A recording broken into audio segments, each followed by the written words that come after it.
Halkan waa kanaalka ka faalooda arrimaha dhaqaalaha iyo ganacsiga ee Gal Ganacsi. Warbixintan waxaa ku soo qaadan doona TikTok oo noqday meel ay ku xiriiraan shirkadaha raba in loo shaqeeyo iyo dadka shaqo raadiska ah. Waxay ahayd habeenimo Talaado ah bishii Sebtembar sanadkii 2019. Elizabeth waxay barta TikTok soo dhigtay muuqaal ay walaac uga muujinaysay sida ay uga xumayd shaqo la'aanta haysatay. Markii ay kacday maalintii xigtay waxay heshay in ka badan 10 codsi oo imtixaan looga qaadayo. Maamulayaasha ayaa arkay muuqaalkeeda muujinayo shaqo la'aanta.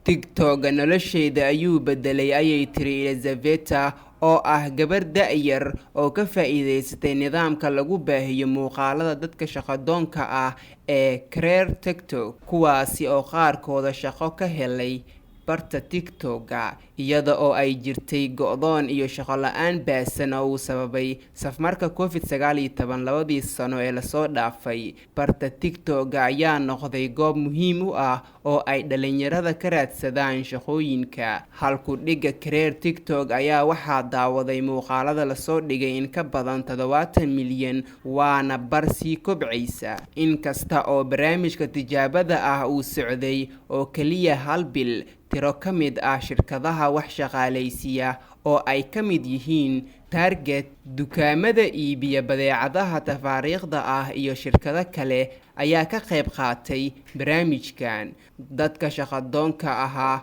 waxay soo gudbiyeen muuqaalo uu la socday halku dhiga TikTok resumes, kaasi oo ay ku soo bandhigayeen xirfadahooda. Inkasta oo TikTok CV aanu ahayn codsi shaqo rasmi ah, waxay u shaqeysaa si maamulayaasha ay u hubiyaan dadka shaqo raadiska ah ee ku habboon shaqada si loogu martiqaado in laga qaado imtixaan. Iyada oo uu jiro tartanka dhanka shaqooyinka ah ee shirkadaha Kibotal waxay ku qasbanaatay in ay bilowdo in dadka ay ka dhex qorato barta TikTok.